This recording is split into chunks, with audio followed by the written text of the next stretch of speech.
ఓం నమో భగవతే వాసుదేవాయ.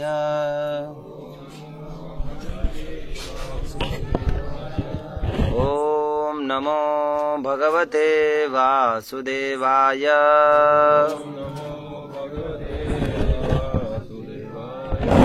ఓం నమో భగవతే వాసుదేవాయ.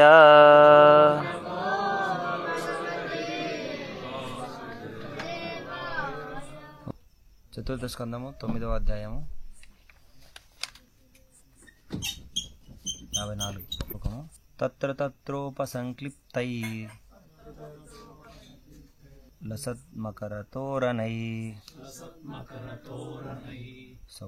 సవృందై కదలి స్తంభై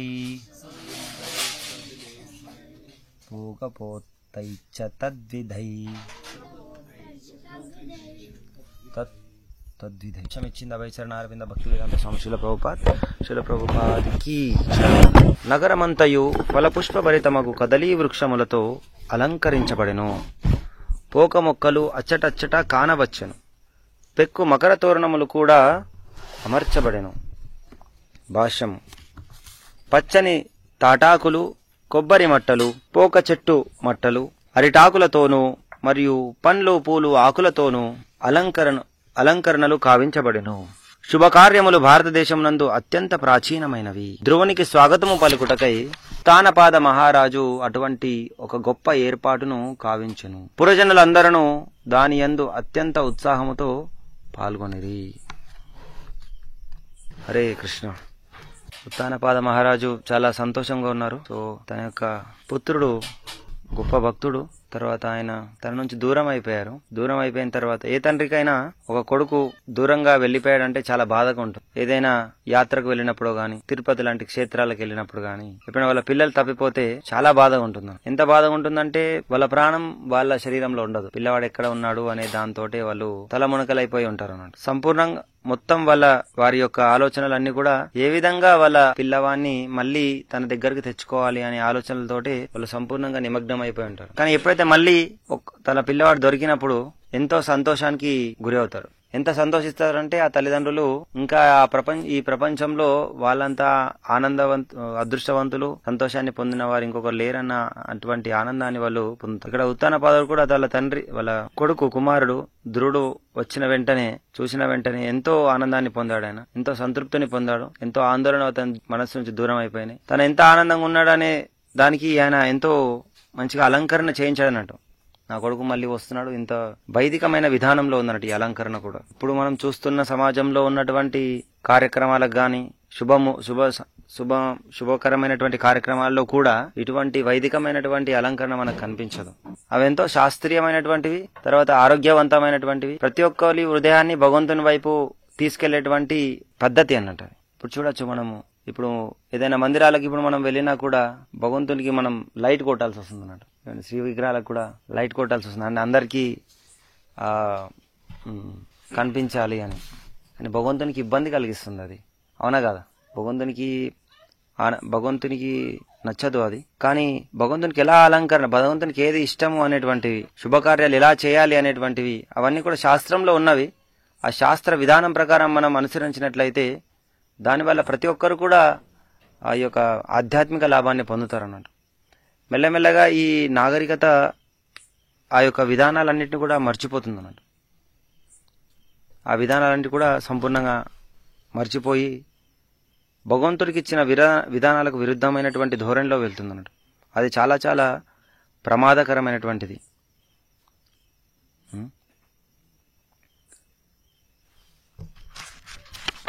తర్వాత ఈ అలంకరణలు కూడా, ఏదైతే అలంకరణ మనం చేస్తున్నామో, ఇప్పుడు ఉదాహరణకు మనం మామిడి తోరణాలు కడతాం. ఏదైనా పండుగ జరిగినా కూడా ఇంట్లో కానీ మామిడి తోరణాలు కడతాము. కానీ ఇప్పుడు సిటీలో మామిడి తోరణాలే దొరకట్లేవు, మామిడి చెట్లు కరువు అయిపోయినాయి. అందుకే వాళ్ళ చిన్నప్పుడు, అంటే ఇప్పుడైతే ఫ్యామిలీస్ ఎవరైతే ఉంటున్నారో సిటీస్లో, వాళ్ళ తల్లిదండ్రులు వాళ్ళు చిన్న ఉన్నప్పుడు కట్టారు కాబట్టి ఇక్కడ దొరకట్లేవు, ఏం చేయట్లేదని ఇప్పుడు ఇంకా పూజా స్టోర్స్, కొత్త పూజా స్టోర్స్లో ప్లాస్టిక్ దొరుకుతాయి అన్నాడు. ప్లాస్టిక్ మామిడి తోరణాలు దొరుకుతాయి. వీటితో వాళ్ళు సంతృప్తి పడాల్సి వస్తుంది అన్నట్టు.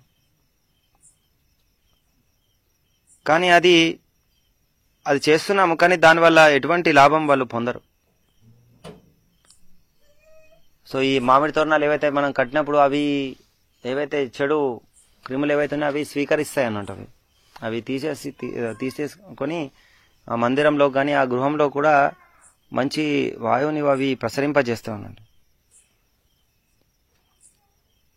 ముందు ఎవరైనా ఇంట్లో ఆహారం అతిథులకు కానీ ఆహారం పెట్టినప్పుడు వాళ్ళ ఇంట్లో కూడా అరిటాకులతో వాళ్ళు ప్రసాదం భుజింపజేసేది అన్నట్టు, అరటి చెట్లతో తీసింది. ఇక్కడ కూడా మన కుటుంబంలో చూడొచ్చు, ఎంతో మంది భక్తులు పెద్దవాళ్ళు ఎవరైనా శిష్యులు వచ్చినప్పుడు మనము ఆ యొక్క ఆకులతోనే మనం ఎందుకంటే అది చాలా చాలా ఇప్పుడు ప్లేట్ అనేటువంటిది ఆ ట్రెడిషనల్ అంటే ఈ యొక్క సాంప్రదాయకమైనటువంటిది కాదన్నట్టు.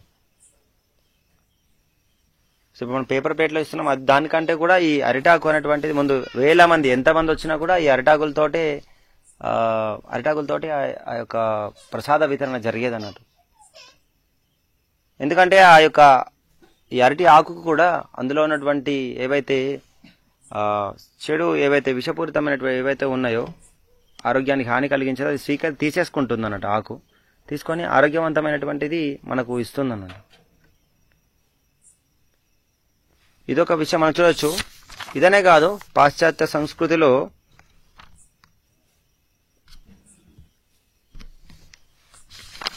ఉన్నటువంటి ప్రతి ఒక్క కార్యక్రమం ఇప్పుడు చేసే వాళ్ళ యాక్టివిటీస్ అన్నీ కూడా వాళ్ళ యొక్క పనులన్నీ కూడా వాళ్ళ శారీరకంగా కానీ మానసికంగా కానీ ఆధ్యాత్మికంగా కానీ అన్ని రకాలుగా వాళ్ళకి ఎటువంటి లాభాన్ని చేకూర్చదన్నట్టు. ఇప్పుడు ఏదైనా పండుగ జరిగితే పెద్ద పెద్ద సౌండ్లు పెట్టేస్తున్నాం. అంటే ముందు పండుగలు కానీ ఏదో ఉత్సవాలు కానీ ఎలా అంటే పెద్ద పెద్ద సౌండ్లు మనం పెడుతున్నారు. అక్కడ ఆ యొక్క ధ్వనులు వినడం ద్వారా మనిషి ముందు పండుగలు ఎలా జరిగేదంటే ఆధ్యాత్మిక కార్యక్రమాలు జరిగేది, భగవంతుని ఒక కీర్తన జరిగేది. ఒక ఇంట్లో ఎవరైనా చనిపోయినా కూడా అందరూ భక్తులు వచ్చి కీర్తన చేసేదన్నట్టు. ఇప్పటి కూడా కొన్ని గ్రామాలలో జరుగుతుంది. అలా చేయడం ద్వారా ఆ వాతావరణం పవిత్రం అవుతుంది. తర్వాత వాళ్ళు భగవంతుని యొక్క స్మరణ జరుగుతుంది. ఆ కుటుంబ సభ్యులు కానీ అక్కడ ఉన్నటువంటి జనాలందరూ కూడా ఉన్నతిని పొందుతారు అన్నమాట. కానీ ఇప్పుడు ఏదైతే ఈ యొక్క డీజేలు అంటారు, తర్వాత రకరకాలైనటువంటి సినిమా ట్యూన్లు కానీ ఈ యొక్క మేళాలు కానీ ఏం చేస్తుందంటే వాళ్ళని మనిషి నుంచి జంతువు కంటే హీనమైన స్థాయికి తీసుకెళ్తుంది. ఎందుకంటే చూడండి, ఆ యొక్క ధ్వనులు ఏవైతే ఉన్నాయో అవన్నీ కూడా ఏదో జంతువులు కొండల గోళలు ఏదో జంతువులు అరుస్తూ ఉంటాయి, రాక్షసులు అరుస్తూ ఉంటే ఎలా ఉంటాయో అవి ఉంటుంది అన్నట్టు. సో ఆ విధంగా వాళ్ళ ప్రవృత్తి కూడా అలా మారుతుంది అన్నట్టు. ఏదైతే ధ్వని చాలా శక్తివంతమైంది అన్నట్టు. ఈ యొక్క ధ్వని ఏదైతే ఉందో చూడొచ్చు మరి గోలకం నుంచి ఏదైతే భగవంతుని హరినామం ఏదైతే వచ్చిందో అది కూడా దివ్యమైన ధ్వని. ఆ నామం యొక్క శ్రవణం, భగవంతుని యొక్క శ్రవణ కీర్తన జరిగినప్పుడు అది ఎంత శక్తివంతమైందంటే మన హృదయంలో ఉన్నటువంటి సమస్తమైనటువంటి ఈ యొక్క అభద్రాలన్నీ కూడా తీసేసి ఈ యొక్క అజ్ఞానాన్ని అంతా తీసేసేటువంటి శక్తిని కలిగి ఉన్నాయి. అంత శక్తి ఉన్నటువంటి ఆ యొక్క నామాన్ని వదిలేసి ఎంత భయంకరమైన స్థితికి వెళ్ళిపోయినంటే సంపూర్ణంగా ఒక మనిషిని మంచి లక్షణాలు ఉన్నా కూడా ఆ యొక్క ధ్వనులు వినడం ద్వారా అవన్నీ వినడం ద్వారా వాళ్ళు ఒక యొక్క పైశాచికత్వం అంటే ఇక కామ క్రోధ లోభ మోహ మదమాచారి ఇవన్నిటి యొక్క తీవ్రత అనేటువంటి ఇంకా పెరుగుతుంది అన్నట్టు.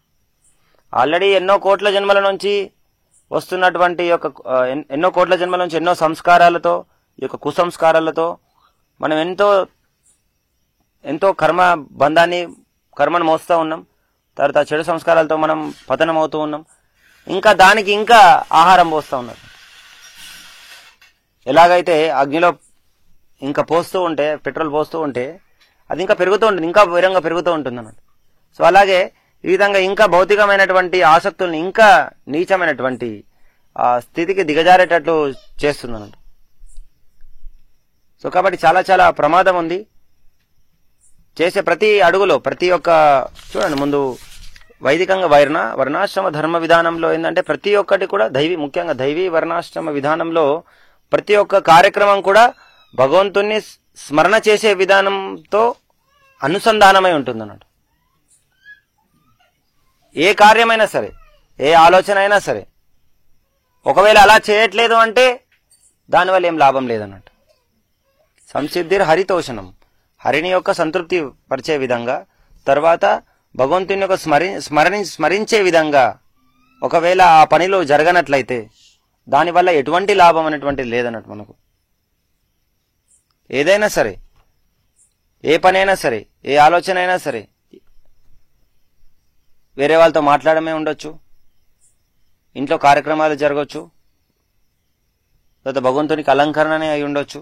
ప్రతి ఒక్కటి కూడా ఈ యొక్క భగవంతుని యొక్క స్మరణతో మనం ఎప్పుడైతే అనుసంధానమై ఉంటుందో అప్పుడే అందులో ఈ యొక్క ఆధ్యాత్మిక శక్తి అనేటువంటిది ఉంటుందన్నట్టు. లేకపోతే ఎటువంటి లాభము మనకు దాని నుంచి ఏం కలగదన్నట్టు. ఎన్ని చేసినా కూడా ఏం లాభం లేదు. సో ఈ విధానాలు ఏం చేస్తుందంటే భగవంతుని స్మరించే విధంగా చేస్తుంది అన్నట్టు. కానీ ఇప్పుడు బయట చేసేటువంటి కార్యక్రమాలన్నీ కూడా భగవంతుని విస్మృతి. భగవంతుని వదిలేయండి, ఇంకా ఏ విధంగా జంతువులాగా భోగిద్దాం, పశుపక్షాదుల్లాగా ఇంకా నీచమైన కార్యాలు ఎలా నిమగ్నం అనే దాన్ని ఇంకా ప్రేరణ కలిగిస్తుంది. అందుకే చూడండి, ఈ యొక్క వర్ణ సంకర సమాజంలో ఎటువంటి సంతానం పెరుగుతూ ఉందంటే ఇంకా పాపకృత్యాలు ఎక్కువగా అయ్యే విధంగా ఇప్పుడు ఎక్కువ అవుతున్నాయంటే ఈ యొక్క వర్ణ సంకరం ఇంకా పెరిగిపోతుంది అన్నట్టు. ఎందుకంటే మెయిన్ ఈ సంస్కారాలు ఏవైతే ఉన్నాయో, ఒక మనిషికి చిన్న వయసు నుంచి చనిపోయేంత వరకు కూడా ఎన్నో సంస్కారాలు ఉంటాయి అన్నట్టు, రకరకాలటువంటి క్రియలు ఉంటాయి అన్నట్టు. అవన్నిటినీ కూడా మర్చిపోయారు అన్నట్టు జనాలు, అవన్నీ సంపూర్ణంగా మర్చిపోయారు అన్నట్టు. కానీ దాని ప్రభావం చాలా తీవ్రంగా ఉంటుంది. ఇప్పుడు మనం చూస్తున్నాం, సమాజంలో రకరకాల పరిస్థితుల్ని మనం చూస్తున్నాం. యుద్ధాలు కూడా జరుగుతాయి, యుద్ధాలు జరుగుతూ ఉన్నాయి కూడా చిన్న చిన్న విషయాలకి. ఈ కలియుగం యొక్క స్వభావం అది. చిన్న చిన్న విషయాలకు పెద్ద పెద్ద గొడవలు అవుతూ వినాశనాన్ని దగ్గర చేసుకుంటున్నాం. ఇది ఒక ముఖ్యమైన విషయం ఇక్కడ, ఈ యొక్క సంస్కృతి గురించి ఇక్కడ చెప్పండి. ఇంకొక ముఖ్యమైన విషయం ఏంటంటే, ఎలాగైతే ఉత్తానపాద మహారాజు తన ఒక కుమారుడు తిరిగి వచ్చినప్పుడు ఎంతైతే ఆనందాన్ని పొందాడో, అలాగే మనందరి తండ్రి కృష్ణుడు, దేవాది దేవుడు శ్రీకృష్ణ భగవానుడు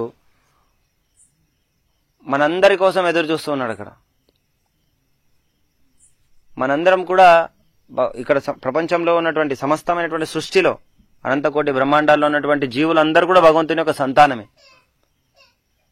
భగవంతుని యొక్క సంతానం వీళ్ళందరూ. వాళ్ళందరూ కూడా ఈ విధంగా కష్టపడడం కృష్ణునికి ఏమి ఇష్టం ఉండదు. ఇలా బంధాల్లో చిక్కుకొని పుట్టుక, ముసలితనము, మరణము, వ్యాధులు, అంతేకాకుండా ఆది దైవిక, ఆది భౌతిక, ఆధ్యాత్మిక ఈ క్లేశాలలో ఉంటూ వాటిని అనుభవిస్తూ నిరంతరం ఇట్లా కష్టపడుతూ ఉండడం భగవంతునికి నచ్చదు. ఒక భౌతికమైన తండ్రి పిల్లవాడు కష్టపడితేనే చూడలేడు, అటువంటి మన శాశ్వతమైన తండ్రి, ఆయన శాశ్వతమైన రక్షకుడు, పోషకుడు కృష్ణుడు. మనం ఇలా కష్టపడుతుంటే కృష్ణునికి ఇష్టం ఉండదు. కానీ మన మీద కరుణతో మనందరినీ ఇవన్నీ సమస్యల నుంచి ఉద్ధరించడం కోసం కృష్ణుడు స్వయంగా వస్తూ ఉంటాడు. భగవంతుని యొక్క లీలలన్నీ కూడా అతని యొక్క అపారమైనటువంటి కరుణకు నిదర్శనాలు అన్నాడు. అపారమైనటువంటి కరుణ. భగవంతుడు చేసే ప్రతి ఒక్క కార్యం కూడా మన యొక్క మేలు కోసమే. మన జీవితంలో రకరకాల సమస్యలు మనకు వస్తూ ఉంటాయి. అవన్నీ కూడా మనకు భగవంతుడు అటువంటి సమస్య ఇస్తుందంటే దానికి ఎన్నో కారణాలు ఉంటాయి అన్నట్టు. అది శాస్త్రం ద్వారా మనం తెలుసుకొని భగవంతుని వైపు మనం వెళ్తే జీవితం సఫలీకృతం అవుతుంది అన్నట్టు. సో చూడొచ్చు, ఎంతో భగవంతుడు చూడండి, మనం నృసింహ అవతారంలో వచ్చినా కూడా సో ఎంతో మంది రాక్షసుల్ని సంహరించాడు. భగవంతుని యొక్క అవతరణకు ముఖ్యంగా రెండు కారణాలు ఉంటాయి.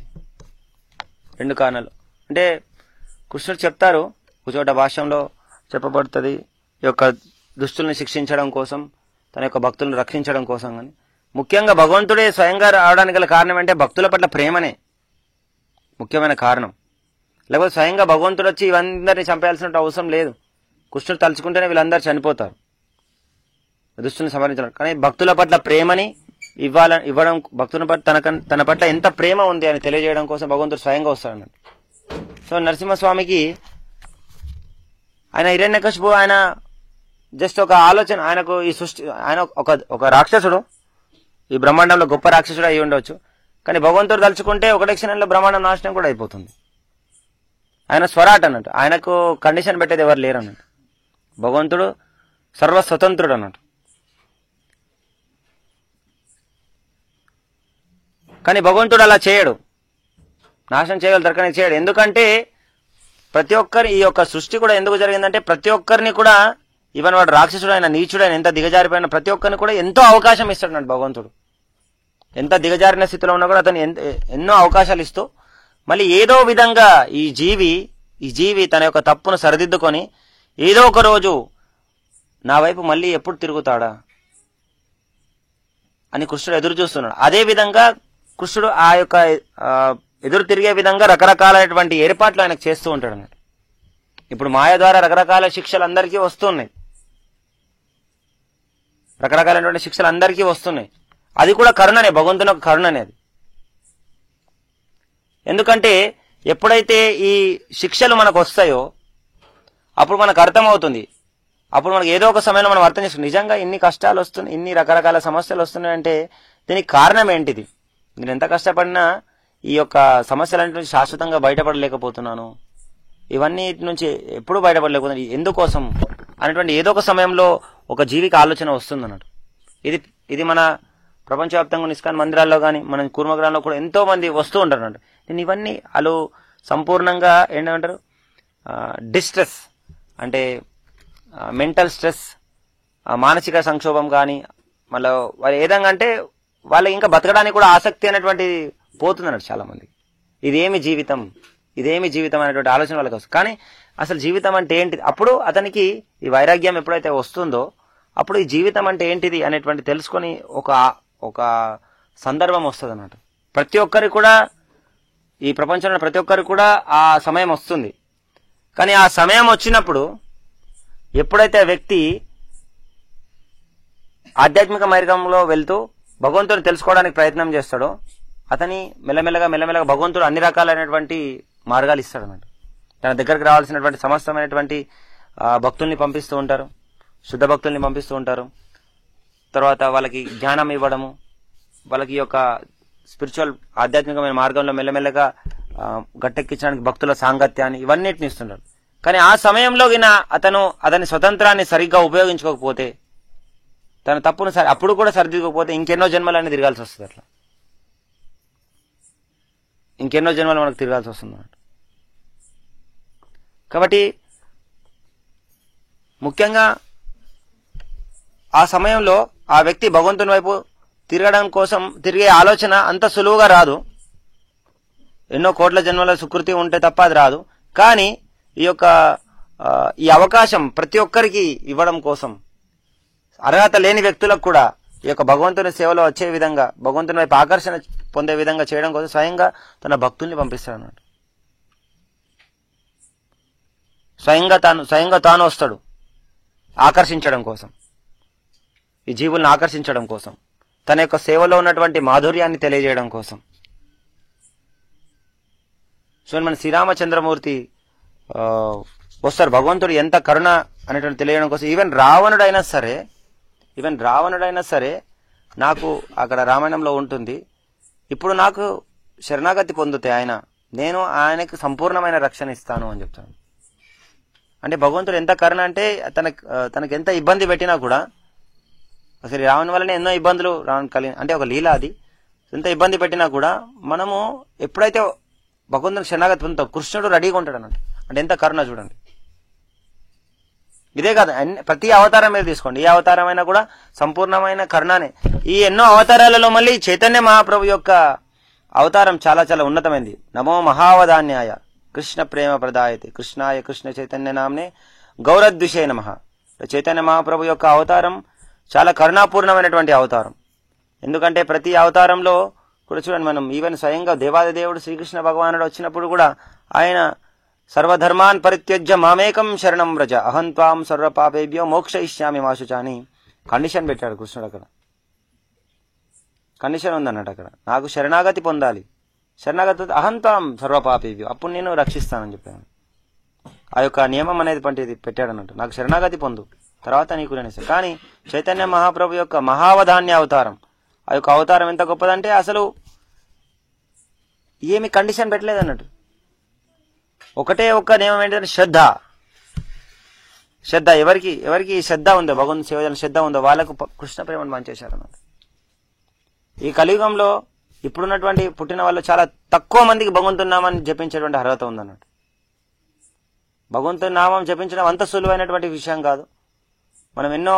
మనం చూడొచ్చు, రామానుజాచార్య వాళ్ళ సమయంలో కూడా, ఇంతకుముందు ఒక 1000 సంవత్సరాల క్రితం కూడా భగవంతుని నామం అందరికీ వినపడేది కాదన్నట్టు, అందరికీ చెప్పేది కాదన్నట్టు, రహస్యంగా వాళ్ళు జపం చేసేది అన్నట్టు. కానీ మహాప్రభు యొక్క మహామంత్రాన్ని, ఈ యొక్క మంత్రం ఏంటిది, ఈ గోలోకం నుంచి ప్రేమ ధనాన్ని తీసుకొని వచ్చారు అన్నట్టు. చైతన్య మహాప్రభు యొక్క ఎంతో రహస్యమైనటువంటి జ్ఞానం, ఎంతో ఋషులు, యోగులు, తపస్సులు ఎంతో తపస్సు చేస్తే కూడా వాళ్ళకి దొరకదు.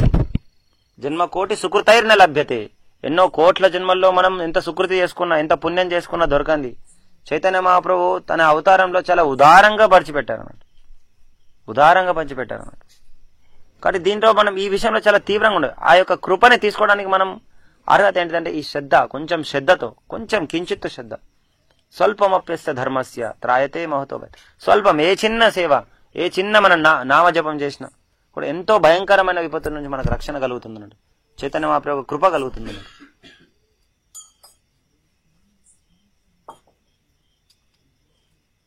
కానీ ఆ భగవంతుని యొక్క సంపూర్ణమైన కృపకు పాత్రుడు కావాలంటే మా యొక్క బంధనాలన్నిటి నుంచి మనం చాలా తొందరగా ఇవన్నిటి నుంచి మనము ఖండించి భగవంతుని పాదపద్మాలు సంపూర్ణంగా శరణాగతి పొందాలంటే చాలా చాలా చాలా సరళమైనది, చాలా కష్టమైంది కూడా. ఈ విధానం చాలా సరళమైంది, చాలా కష్టమైంది కూడా. ఎలాగంటే మనం గురువు చెప్పింది వింటే సరిపోతుంది.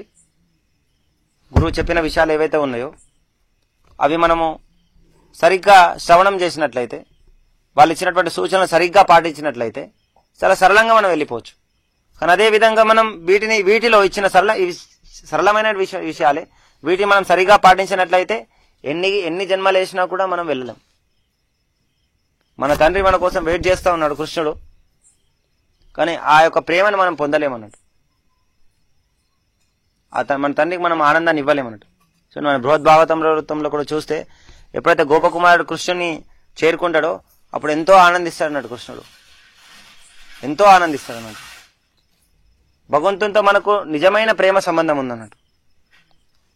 ఆ నిజమైన ప్రేమ సంబంధం, ఆ యొక్క నిజమైన భగవంతుని చేసే సేవలోనే మనకు శాశ్వతమైనటువంటి ఆనందం ఉంది. ఇంకా దేంట్లో లేదు.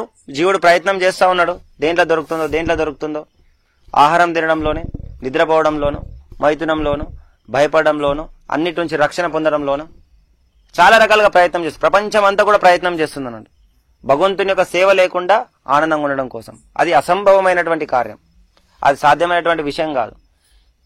ఎంత అద్భుతమైంది కూడా చూడండి. మా యొక్క రచన కూడా ఎంత శక్తివంతమైందంటే, ఇన్ని కోట్ల సంవత్సరాల నుంచి జీవులు ఇంత ప్రయత్నం చేస్తున్నా, వాళ్ళు ఎన్ని దెబ్బలు తింటున్నా కూడా దీంట్లో ఆనందం లేదన్న విషయం అర్థం అవట్లేదు. చూడండి, చిన్న పిల్లోని నుంచి ముసలోని వరకు అందరు కష్టపడుతూనే ఉన్నారు.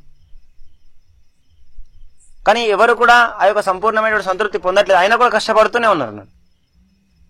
ఆ యొక్క పుట్టుక, ముసలితనం, మరణం, వ్యాధులలో, ఆ యొక్క రోగాలలో అన్ని చిక్కుకొని వెళ్ళిపోతున్నా కూడా భగవంతుడి వైపు ఆకర్షణ పొందట్లేదంటే ఎంత బలీయమైంది అన్నట్టు.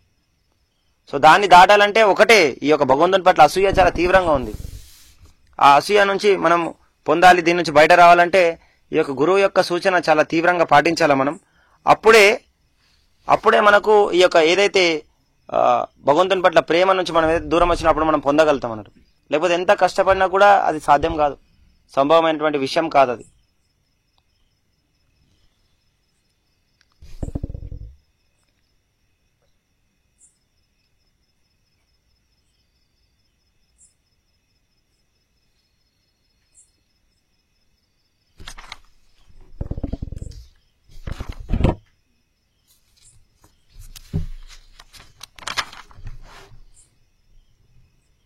తర్వాత శ్లోకం కూడా చదువుతాను. పలు రంగుల వస్త్రములతోనూ, ముత్యాలహారములతోనూ, పూమాలలతోనూ, మామిడాకులతోనూ అలంకృతమైన జలపూర్ణ కలశములు దీపములతో పాటుగా ప్రతి ద్వారము చెంతను ఉంచబడెను. చూడండి, దీంట్లో మనకు ఎలాగా అలంకరించాలా ఒక గృహాన్ని. మేము ఇక్కడ ఒక ప్రచారంకి వెళ్ళినప్పుడు ఒక గ్రామంకి వెళ్ళినాము. అంటే ఇప్పటికీ కూడా కొన్ని గ్రామాలలో ఈ యొక్క విధానం ఉందన్నట్టు. అక్కడ మేము హరినామ సంకీర్తనకు వెళ్ళినప్పుడు ఇక్కడ నర్సన్నపేట నుంచి లోపల ఒక గ్రామము, అక్కడ ఇప్పుడు ఈ జలపూర్ణ కలశములు ప్రతి ఇంటి ముందు వాళ్ళు ఏం చేశారంటే ముగ్గేశారన్నట్టు. అంటే మేము హరినామ సంకీర్తనకు వస్తున్నామని మేము ఆశ్చర్యపోయాం, ఇప్పటికీ ఇటువంటి గ్రామాలు ఉన్నాయా అని. వాళ్ళు ఏం చేశారంటే అందరి ఇంటి చుట్టూ కూడా కల్లేపాకు చల్లేసి మామిడి తోరణాలు పెట్టి ఇంటి ముందు పేడలో ఆ యొక్క కలశం పెట్టి దానిపైన కొబ్బరికాయ ఉంటుంది కదా, దాన్ని పెట్టి వాళ్ళు వెయిట్ చేస్తున్నారు అన్నట్టు. అంటే అక్కడ రాధాకృష్ణులు చైతన్య మహాప్రభు ఒక చిత్రపటాలు పెట్టాము. ముందర ఒక చిన్న రిక్షా లాంటిది, చిన్న ఊరు, చాలా చిన్న ఊరు, కానీ చాలా అద్భుతమైన కల్చర్ ఉందన్నట్టు ఇప్పటికాడ. అక్కడ వెళ్తున్నామని అంటే భగవంతుని రథం అంటే ఇలా చిన్న రిక్షాలోనే ఉంది అది. కానీ వాళ్ళ లోపల భావన ఎట్లుందంటే భగవంతుని యొక్క రథం మా దగ్గరికి వస్తుంది, మా యొక్క ఇంటిని ఎంతో జాగ్రత్తమైన అలంకరించుకోవాలన్న భావంతో వాళ్ళు వచ్చి మేము చాలా ఆశ్చర్యపోయామన్నట్టు. సో ఇప్పటికీ కూడా అటువంటి గ్రామాలు ఉన్నాయండి. సేమ్ ఇలా ఇటువంటిది అక్కడ ఉందన్నట్టు. పలు రంగుల వస్త్రములతోనూ ముత్యాల హారములతోనూ. ఇప్పుడు అన్ని కూడా ప్లాస్టిక్ హారాలే, ప్రతి ఒక్కరు కూడా ఫ్యాషన్ ఎంత ప్లాస్టిక్ ఏం వాల్యూ లేదు యాక్చువల్గా. అంటే కానీ దాన్ని ఏదో ఫ్యాషన్ కొత్తగా ఎంతో అలంకరణగా వాళ్ళు భావిస్తారు అన్నట్టు. స్త్రీలకు ఎంతో వాళ్ళ యొక్క వస్త్రధారణ, శాస్త్రీయమైనటువంటి వస్త్రధారణ ఎంతో అందాన్ని ఇస్తుంది అన్నట్టు. కానీ ఇప్పుడు వాళ్ళు ఈ యొక్క ఫ్యాషన్ వస్తువులు వేస్తూ దాన్ని వాళ్ళు అందాన్ని ఆ విధంగా చూపించాలనుకుంటున్నారు, కానీ అది తప్పు మార్గం. జలపూర్ణ కలశములతోనూ దీపములతో పాటుగా ప్రతి ద్వారము చెంతను ఉంచబడెను. పట్టణమునందు పెక్కు భవంతులు, పురద్వారములు, ప్రాకారములు కలవు. అవి అదివరకే బహుసుందరముగా నుండెను. అవన్నీను ఆ సందర్భమున స్వర్ణమయమగు అలంకారములచే తీర్చిదిద్దబడెను.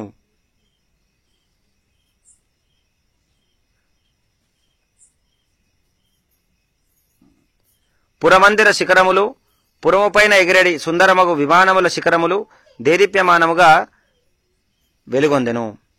భాష్యము: ఇచ్చట కావింపబడిన విమానముల ప్రస్తావనను గూర్చి శ్రీమద్ విజయధ్వజ తీర్థులు వివరించినదేమనగా, ధ్రువుడు తండ్రి నగరమునకు తిరిగి వచ్చినప్పుడు అతనిని ఆశీర్వదించుటకు ఉన్నత లోకముల నుండి దేవతలు కూడా తమ విమానములందు అరుదించరి. పురమందలి శిఖరములు మరియు విమానాగ్ర భాగములు స్వర్ణమయములకు అలంకారములచే తీర్చిదిద్దబడిననియు, సూర్యకాంతి ప్రతిబింబించి అవి మెరియుచుండెననియు ఈ శ్లోకమును బట్టి గోచరించుచున్నది. దీనిని బట్టి ధ్రువుని కాలమునకు నేటి కాలమునకు భేదమును మనము గమనించవచ్చును. ఆ కాలములో విమానములు స్వర్ణమయము కాగా ప్రస్తుతము విమానములు అల్యూమినియంతో తయారు చేయబడుచున్నవి. ధ్రువుని కాలము నాటి వైభవమునకు, ఐశ్వర్యమునకు, నేటి కాలపు దారిద్ర్యమునకు ఇది సూచన వంటిది.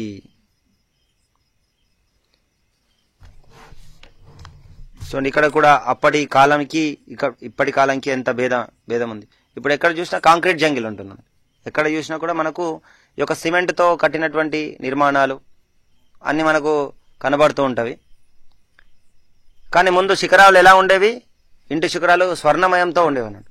తర్వాత విమానాలు కూడా స్వర్ణమైనటువంటి విమానాగ్ర భాగంలో స్వర్ణమయములకు అలంకారములచే తీర్చిదిద్దబడిననియు. అంటే చూడండి, అప్పుడు ఉన్నటువంటి నాగరికత అంతా కూడా, ఇక వైదిక నాగరికత అంతా కూడా ఈ యొక్క ఆవు తర్వాత ఈ భూమి మీద ఆధారపడి ఉండేది అన్నట్టు.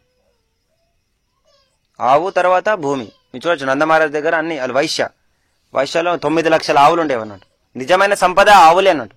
నిజమైన సంపద అందరికీ బ్యాంక్ బ్యాలెన్స్, మనం ఇంత బ్యాంక్ బ్యాలెన్స్ ఇన్ని ఆస్తులు అది కాదు యాక్చువల్. నిజమైన సంపద ఏంటిదంటే ఈ యొక్క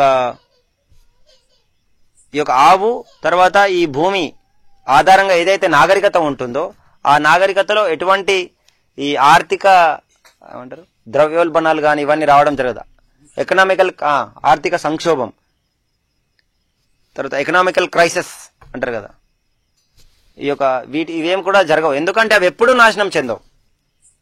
ఇప్పుడు చూడండి, ఇప్పుడున్నటువంటి సివిలైజేషన్ నాగరికత ఏదైతే నాగరికత నడుస్తుందో అదంతా కూడా పెట్రోల్, డీజిల్, ఇండస్ట్రీస్, దీని మీద ఆధారపడి ఉందన్నట్టు. అవునా కదా? సో ఇవి ఎప్పుడైతే ఇప్పుడు పెట్రోల్ డీజిల్ ఇవి అయిపోతాయో, ఆల్రెడీ శాస్త్రజ్ఞులు చెప్తా ఉన్నారు, ఎప్పుడైతే అయిపోతాయో ఇంకా సివిలైజేషన్ మొత్తం పడిపోతుంది అన్నట్టు, ఆర్థిక వ్యవస్థ మొత్తం కూడా చెడిపోతుంది.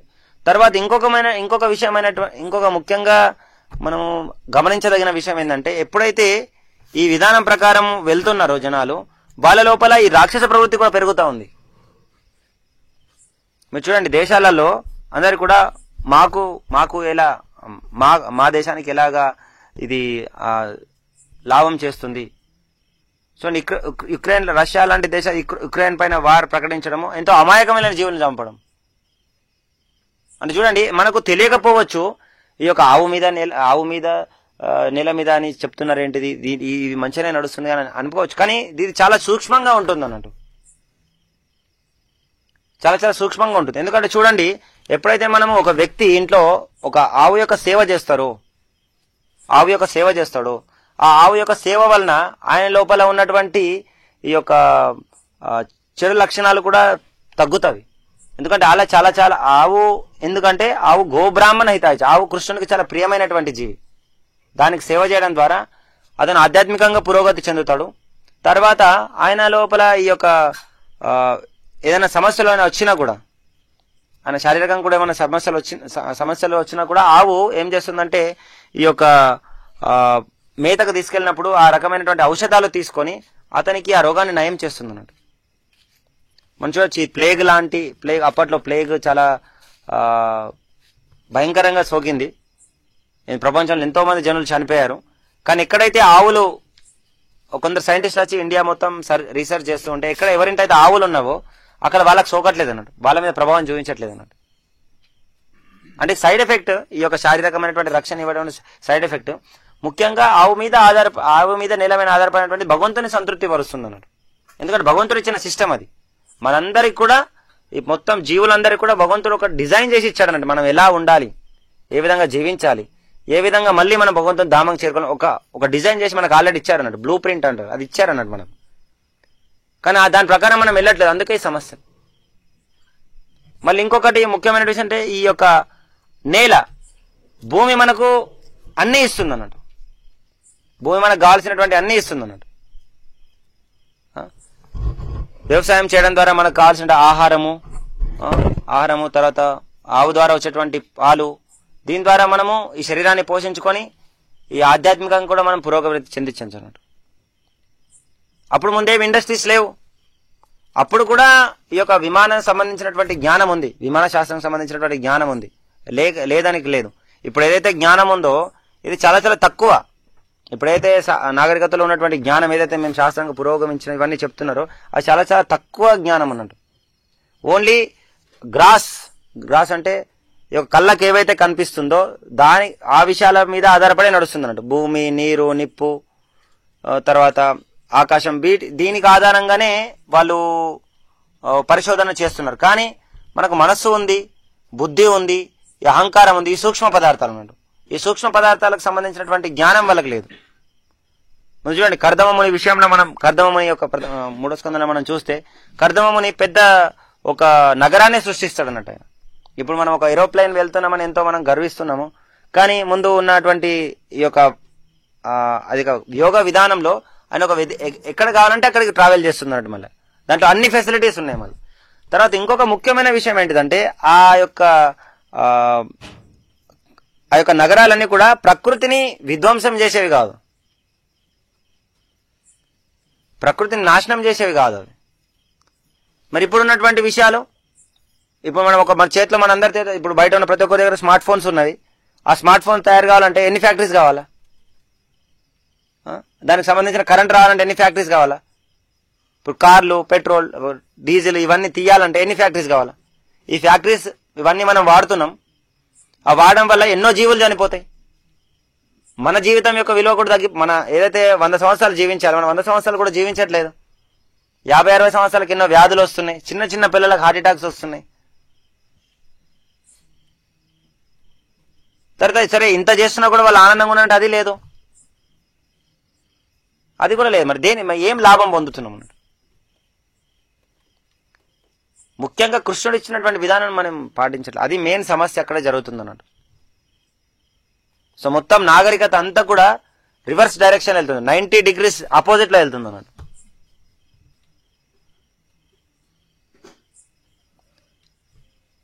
అందరు ప్రయత్నం చేస్తున్నారు ప్రపంచవ్యాప్తంగా, ఎన్నో ఆర్గనైజేషన్స్ కూడా ప్రయత్నం చేస్తున్నారు నామమాత్రంగా శాంతి కోసం ప్రయత్నం చేస్తున్నారు. కానీ శాంతి అలా లభించదు, ఎంత చేసినా కూడా అది లభించదు అన్నట్టు. మనం ఎప్పుడైతే భోక్తారాం యజ్ఞ తపసాం సర్వలోక మహేశ్వరం సుహృదం సర్వభూతానాం జ్ఞాత్వామాం శాంతి మృచ్చతి, ఎవరైతే భోక్తారాం యజ్ఞ తపసాం, ఈ అన్నిటి విషయాలకు నిజమైన భోక్త కృష్ణుడు. ప్రతి ఒక్కరు అనుకుంటారు నేను భోగించేవని అనుకుంటారు. ప్రతి ఒక్క వ్యక్తి కూడా యాక్చువల్ గా వాళ్ళు వేరే వాళ్ళని ప్రేమిస్తున్నాము, వేరే వాళ్ళ కోసం ఇది చేస్తున్నాం కాదు. ఎవరి కోసం చేయరు ఇక్కడ ఈ ప్రపంచంలో, ఎవరి కోసం చేయరు, వాళ్ళ యొక్క ఇంద్రియ భోగం కోసమే చేస్తారు ఏదైనా పని. అది నగ్న సత్యం అన్నట్టు. కానీ నిజంగా మనము ఎప్పుడైతే భగవంతుడు భోక్త, భగవంతుని యొక్క ఆనందం కోసం మనం చేయాలి అనేటువంటి భావన హృదయంలో వస్తే ఆ క్షణమే వాళ్ళ లోపల ఆ ఆధ్యాత్మిక ఆనందం మొదలవడం, ఆ శాంతిని పొందడం జరుగుతుంది అన్నట్టు. చూడండి, ఒక వ్యక్తి ఎప్పుడైతే తనకు నేను భోగించాలి అనుకుంటాడో, ఎప్పుడు నేనైతే భోగించాలనుకుంటాడో దానికోసం ఎంతో ప్రయత్నం చేయాల్సి వస్తుంది. తర్వాత దా ప్రయత్నంలో చేసేదంతా కూడా కర్మగా ఆయన తీసుకోవాలి. తర్వాత ఒకవేళ దానికి కావాల్సింది దొరకలేదనుకోండి, వేరే వాళ్ళకి దొరికింది అనుకోండి, అసూయ వస్తుంది. తనకు ఇష్టమైన దొరకకపోతే క్రోధం వస్తుంది. ఈ కామ క్రోధ లోభ మోహ మదమాచారి ఇవన్నిటి యొక్క సర్కిల్ తిరుగుతుంది అన్నట్టు. ఈ కర్మబంధనాలు తిరుగుతాయి, 3 గుణాలు పట్టుకుంటాయి. ఈ గుణాల యొక్క భావంలో ఆయన ఆడాల్సి వస్తుంది అన్నట్టు. మనం భగవద్గీత చిత్రపటంలో చూస్తాం 3 గుణాలు ఆడిస్తూ ఉంటుంది అన్నట్టు ఒక వ్యక్తిని. ఆ గుణాలలో మనం ఆడాల్సి వస్తుంది అన్నట్టు. కానీ ఎప్పుడైతే ఆ వ్యక్తి నేను భోక్త కాదు, కృష్ణుడు భోగించేవాడు, కృష్ణుని యొక్క సేవలోనే నాకు ఆనందం ఉంది అని ఎప్పుడైతే అర్థం చేసుకుంటాడు, భోక్త అన్నిటినీ భోగించి ప్రతి ఒక్క విషయాన్ని, నిజమైన భోక్త ఎవరు? నేను సేవింపబడేవాడిని, నేను సేవించేవాడిని, భగవంతుడు సేవ తీసుకునే వ్యక్తి అని ఎప్పుడైతే మనం ఆ సత్యం అర్థం చేసుకొని ఆ రకమైనటువంటి ఆలోచనతో ఆ విధానాలతో మనం ఉంటే ఆ క్షణమైన సంతృప్తిని పొందుతాడు. మళ్ళీ సర్వలోక మహేశ్వరం, అన్నిటికీ అధిపతి కృష్ణుడు, అన్నిటికీ మహేశ్వరుడు, ఈశ్వరుడు, నియంత్రించేవాడు కృష్ణుడు. ఇది చాలా చాలా చాలా చాలా లోతుగా మన హృదయంలో ఉందన్నాడు. ఈశ్వరోహం అహం భోగి, ఈశ్వరోహం, ఈశ్వరు అంటే నియంత్రించే భావం, భోగించే భావం, ఇవి రెండు చాలా లోతుగా ఉంటాయి. అందులో ఇంకా ఈశ్వరోహం, ఈశ్వర భావం, ఆ యొక్క ఈశ్వర భావం అంతా సులభమైంది కదండి. భోగించే భావం పోవచ్చేమో కానీ ఈశ్వర భావం ఇంకా చాలా సూక్ష్మమైంది. అందుకే మన లాస్ట్ కవరింగ్ అహంకారం అన్నట్టు. ఈ యొక్క భౌతిక ప్రపంచం మనం దాటాలంటే భూమి రాపో నలో వాయు కమ్మనో బుద్ధి రేవచ అహంకార ఇది అమ్మే, అహంకారం, ఈ యొక్క మనసు బుద్ధి అహంకారం, ఆ అహంకారం లాస్ట్ కవరింగ్ అన్నట్టు. ఆ యొక్క అహంకారం, నేను ఈశ్వరుని కాదు, నేను నియంత్రించబడేవాడిని కాదు, నేను నియంత్రించేవాడిని కాదు, నేను నియంత్రింపబడేవాడిని. నేను కృష్ణుని యొక్క సేవలో ఒక గురువు ద్వారా, ఒక కృష్ణుని ద్వారా లేదా భగవంతుని యొక్క సేవకుని ద్వారా నేను నియంత్రించబడాలి అని ఎప్పుడైతే మనం అనుకుంటామో ఈ గుణాలు పనిచేయవు మన మీద. సో ఈ యొక్క మనం మహాజనుల యొక్క జీవితాలు ఇది సంపూర్ణంగా మనం చూడొచ్చు. భగవంతుడు ఇచ్చిన విధానాన్ని ఖచ్చితంగా పాటించారు. వాళ్ళు ఎప్పుడు కూడా భగవంతుని యొక్క ఇచ్చకు ఎప్పుడు విరుద్ధంగా వెళ్ళలేదు. తర్వాత భగవంతుడే నిజమైన భోక్త అనే సంపూర్ణమైన సాక్షాత్కారం వాళ్ళ లోపల ఉంది. మనం ఎంతో మంది ఆచార్యులు చూడొచ్చు. ముఖ్యంగా మన ప్రభుపాల వారి యొక్క జీవిత చరిత్రలో వాళ్ళ యొక్క శిష్యులు వాళ్ళ జీవితాలలో కూడొచ్చు. ప్రతి క్షణం వాళ్ళు భగవంతుని సంతృప్తి కోసం వాళ్ళు మనస వాచ కర్మన వాళ్ళ శరీరం, వాళ్ళ ఆరోగ్యాన్ని, వాళ్ళ జీవితాన్ని సంపూర్ణంగా పణంగా పెట్టేశారు అన్నట్టు. ఎందుకంటే వాళ్ళకి అర్థమైంది ఇది అందులోనే ఆనందం ఉంది. సో కొందరు భక్తులు, పుస్తక వితరణ చేసే భక్తులు, నేను చనిపోయే సమయంలో కూడా ఒక పుస్తకం ఇచ్చి నేను ఈ శరీరం వదిలేయాలి. వాళ్ళు చాలా మంది అడుగుతారు, నేను చనిపోయే సమయంలో కూడా నేను పుస్తకం వితరణ చేస్తున్నాను, ఈ శరీరం వదిలేరన్న కోరికతో ఉంటారు నన్ను.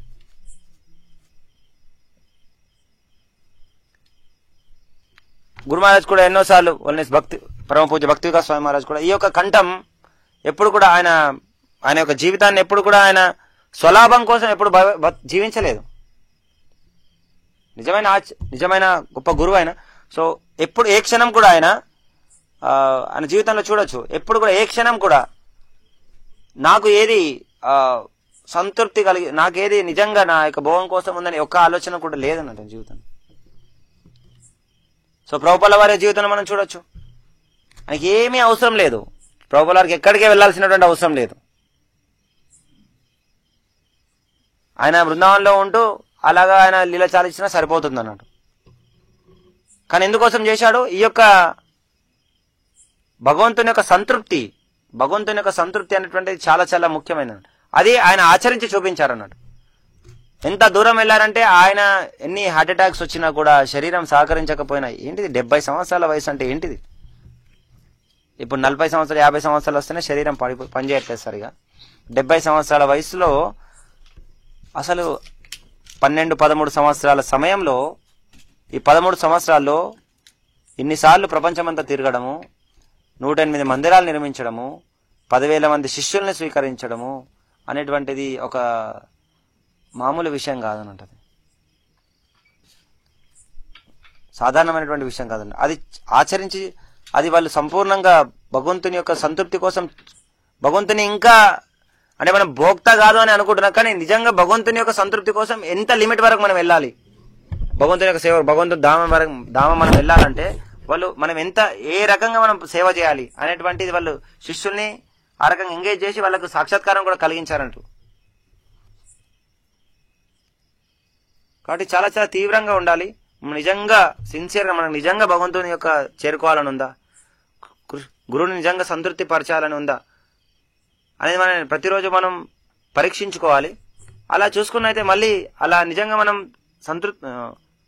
నిజాయితీతో గురువు సంతృప్తి కోసం, కృష్ణుని సంతృప్తి కోసం మనము మన యొక్క ఇంద్రియ భోగం కోసం లేకుండా ఎప్పుడైతే నిష్కల్మషమైనటువంటి హృదయంతో భగవంతుని సేవిస్తామో అప్పుడు ఖచ్చితంగా భగవంతుని ధామంకి వెళ్ళేటువంటి దారి మనకు రివీల్ అవుతుంది. లేకపోతే ఎన్ని గ్రంథాలు చదివినా మనం చేసే సేవలో కూడా సరి అయినటువంటి భావన లేకపోయినా అది కాదు, ఎన్ని జన్మలు చేసినా కాదు, సాధ్యమయ్యే విషయం కాదన్నట్టు.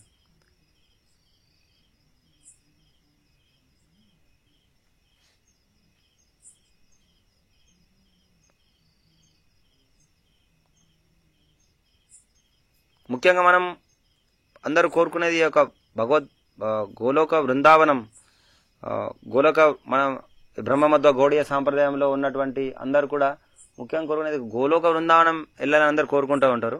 కానీ అది ఇంకా చాలా చాలా అత్యున్నతమైనది అన్నట్టు. ఎంత ఉన్నతమైందంటే ఈవెన్ లక్ష్మీదేవి కూడా అక్కడ అడుగు పెట్టలేని ప్లేస్ అన్నట్టు అది. అంటే చూడండి, అది లక్ష్మీదేవి ఏంది అసలు మనం అంటే ఇది అంత అర్హత లేదు. కానీ శాస్త్రంలో చైతన్య మహాప్రభు అక్కడ శ్రీరంగంలో జరిగినటువంటి ఇన్సిడెంట్లో ఆ కన్వర్జేషన్లో వస్తుంది. అంటే భగవంతుని యొక్క ధామంలో ఆమె, ఎందుకంటే వ్రజగోపికలు శృతులు ఏవైతే ఉంటాయో, శృతులు వాళ్ళు స్త్రీ రూపం, శృతులు ఏవైతే ఉన్నాయో, శృతులు అంటే ఆ యొక్క శాస్త్రాలు ఏవైతే ఉన్నాయో శృతులు అంటారు, శృతి పురాణాది అంటారు. ఆ శృతులన్నీ కూడా ఈ యొక్క గోపికలు ఎవరైతే ఉన్నారో ఆ గోపికల్ని అనుసరించి వాళ్ళ యొక్క సేవ చేసి వాళ్ళు ఆ యొక్క రాసలీలలో ఎంటర్ అవ్వడం జరిగింది. కానీ ఈ యొక్క లక్ష్మీదేవి మాత్రం కాలేదు. ఎందుకంటే ఆమె యొక్క ఈ యొక్క ఐశ్వర్య భావాన్ని ఆమె వదలలేకపోయింది. అంటే మనం చూడండి, లక్ష్మీదేవి కూడా ఎంతో తపస్సు చేసింది అన్నట్టు. ఎంతో కఠోరమైన నియమాలు చేసినా కూడా ఆ యొక్క భావాన్ని వదలలేకపోయింది. అంటే చాలా ఉన్నతమైనది, ఆధ్యాత్మికమైన స్థలం అది. అంటే మనం ఏం కోరుకుంటున్నాం, గోలోక బృందావనం వెళ్ళాలంటే ఏ స్థాయిలో ఉండాలన్నట్టు. మన భగవంతుడు నిజంగా మన తండ్రి కృష్ణుని దగ్గరికి మనం వెళ్ళాలంటే ఏ స్థాయిలో మనం ఆ యొక్క భక్తియుక్త సేవ చేయాలి. అది మామూలు స్థాయి కాదన్నట్టు. అది భగవంతుని ధామంకి వెళ్ళాలంటే. కాబట్టి ముఖ్యంగా ఈ యొక్క ముఖ్యమైనటువంటి విషయాలు సరళంగా ఆచరించినటువంటి నియమాలు చాలా తూచా తప్పకుండా మనం పాటించినప్పుడే అది సాధ్యమవుతుంది. అది పాటించడం ఎప్పుడైతే మనం మిస్టేక్స్ జరుగుతాయో ఇవన్నీ కూడా పోతాయి. ఇవన్నీ కూడా ఆ యొక్క మెల్లమెల్లగా మనం అవి తీవ్రంగా పాటిస్తూ ఉంటే అన్ని విషయాలు మనకు అర్థమవుతుంటాయి. లేకపోతే ఎప్పటికి కూడా అవి సాధ్యం కాదు.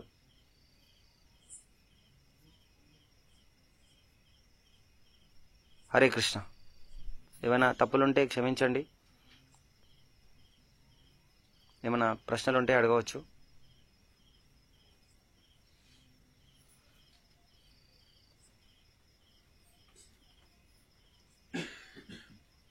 హరే కృష్ణ.